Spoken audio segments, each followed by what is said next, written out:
Assalamualaikum warahmatullahi wabarakatuh. Perkenalkan, nama saya Romi Andika.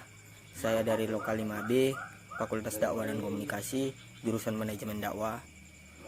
Di sini saya akan menjelaskan tentang definisi pengertian dari sebuah pasar modal syariah. Yang perlu kita ketahui sendiri yaitu tentang pasar.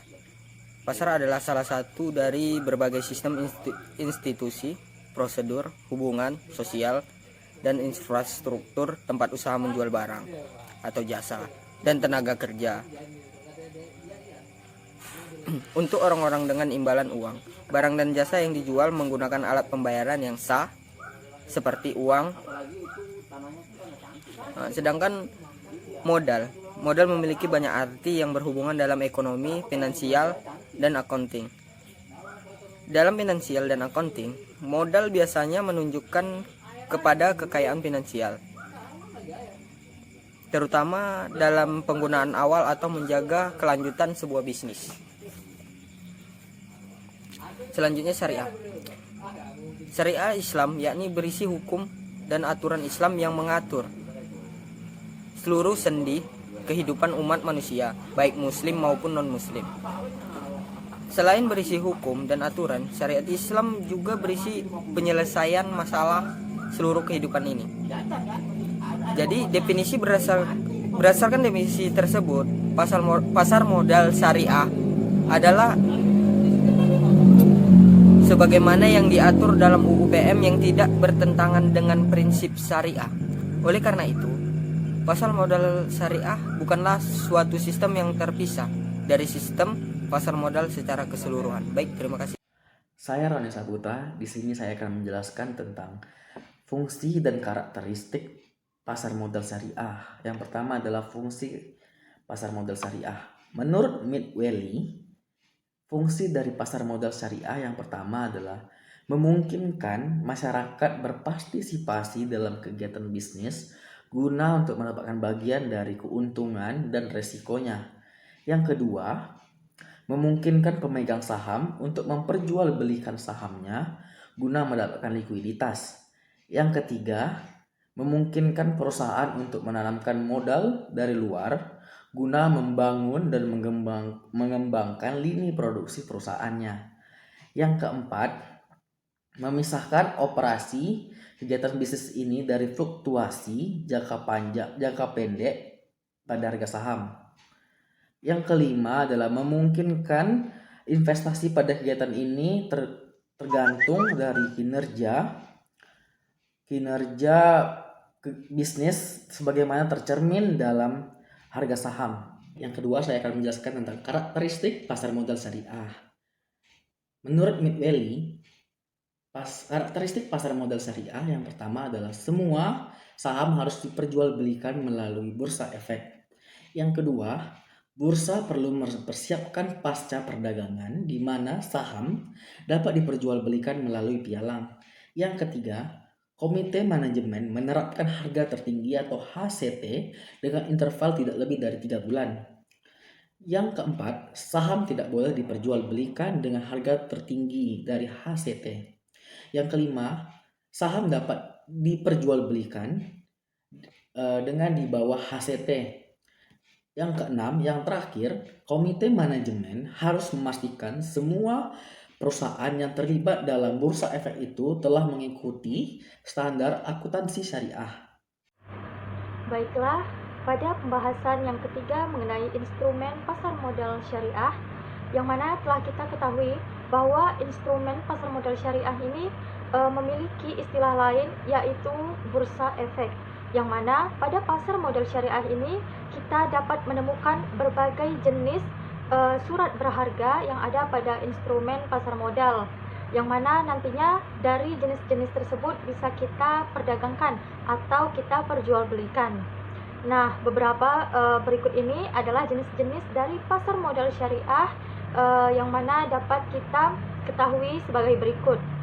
Yang pertama adalah pasar modal yang berjenis saham. Nah, saham ini dapat kita ketahui bahwa adalah surat berharga yang mana menjadi bukti kepemilikan atas sebuah perusahaan, yang mana nantinya investor ini akan memiliki saham di sebuah perusahaannya, sehingga nantinya berhak untuk mendapatkan dividen atau pembagian laba. Nah, proses penjualan saham ini juga bisa dimulai dari pasar modal penawaran umum, dan juga untuk pertama kalinya saham ini akan diperjualbelikan di khalayak publik. Nah, nantinya akan ada keuntungan dan kerugian dari saham tersebut.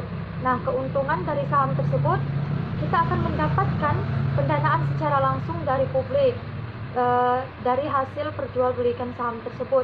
Nah, publik yang membeli saham tersebut akan mendapatkan keuntungan sumbernya dari pembagian laba. Dari saham ini juga memiliki kerugian atau juga resiko, jika yang mana resiko ini terjadi jika seorang investor itu menjual harga sahamnya dari harga belinya lebih rendah. Contohnya saja, investor ini sebelumnya membeli saham dengan harga Rp2.000, namun pada suatu saat ia menjual kembali di bawah harga tersebut, maka itu akan mengalami penurunan harga dan akan mengalami kerugian bagi investor tersebut. Jenis pasar modal yang kedua adalah obligasi, yang mana obligasi ini adalah surat berharga yang mana bentuk kepemilikan surat utang yang mana dapat dipindah tangankan, dan pemegangnya ini memiliki hak untuk memperoleh bunga serta pelunasan utangnya pada jangka panjang atau jangka yang telah ditentukan. Seperti yang kita ketahui bahwa obligasi ini merupakan instrumen surat berharga atau surat utang yang memberikan pendapatan tetap berupa bunga kepada pemegang obligasi tersebut. Nah, obligasi juga memiliki keuntungannya. Yang pertama, akan mendapatkan kupon atau fee atau juga nisbah secara periodik, yang mana umumnya hal tersebut di atas bunga Bank Indonesia. Yang kedua, akan memperoleh capital gain dari penjualan obligasi tersebut di pasar sekunder. Yang ketiga adalah jenis pasar modal reksadana. Nah, pasar modal reksadana ini merupakan suatu alternatif instrumen investasi jangka pendek bagi masyarakat pemodal, khususnya bagi pemodal kecil. Nah, ini tidak akan memiliki banyak waktu atau keahlian untuk menghitung resiko yang besar atas investasi yang akan mereka lakukan, sehingga reksadana ini akan dirancang sesuai dengan sarana untuk menghimpun dana dari masyarakat yang memiliki modal yang cukup. Yang keempat adalah instrumen pasar modal yang berjeniskan efek beragun aset, yang mana ini merupakan efek yang diterbitkan oleh kontrak investasi kolektif. Efek beragun aset yang portofolionya ini memiliki aset keuangan berupa tagihan yang akan timbul seperti surat berharga komersial, tagihan kartu kredit, tagihan yang timbul di kemudian hari nanti, pemberian kredit, efek bersifat utang yang telah dijamin oleh pemerintah, dan juga adanya aset keuangan setara dan aset keuangan lain yang ini berhubungan dengan aset keuangan tersebut. Nah, itulah tadi beberapa jenis instrumen pasar modal syariah, yang mana pertama adanya saham, yang kedua obligasi, yang ketiga reksadana, dan yang keempat adanya efek beragun aset. Assalamualaikum warahmatullahi wabarakatuh. Perkenalkan, nama saya Taufik Rahman, Prodi Manajemen Dakwah. Di sini saya akan membahas tentang risiko berinvestasi di pasar modal.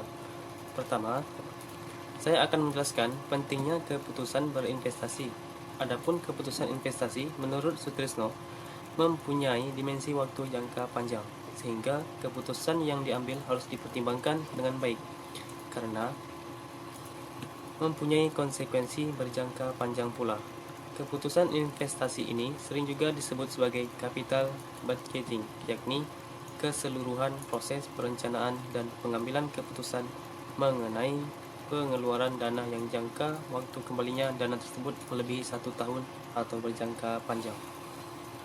Perencanaan keputusan investasi ini sangat penting karena beberapa hal sebagai berikut. Yang pertama, dana yang dikeluarkan untuk keperluan investasi sangat besar, dan jumlah dana yang besar tersebut tidak bisa diperoleh kembali. Dana tersebut dalam jangka pendek atau diperoleh sekaligus. Adapun resiko berinvestasi di pasar modal yaitu: yang pertama, risiko daya beli. Risiko ini berkaitan dengan kemungkinan terjadinya inflasi yang menyebabkan nilai real pendapatan akan lebih kecil. Yang kedua, risiko bisnis. Risiko bisnis adalah suatu risiko menurunnya kemampuan perusahaan memperoleh laba, sehingga pada gilirannya mengurangi pula kemampuan dalam perusahaan membayar bunga dan dividen.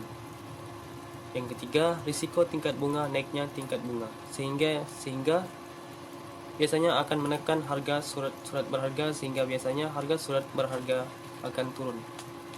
Baiklah, hanya itu saja penjelasan dari saya. Lebih dan kurangnya saya mohon maaf. Wabillahi taufiq wal hidayah. Assalamualaikum warahmatullahi wabarakatuh.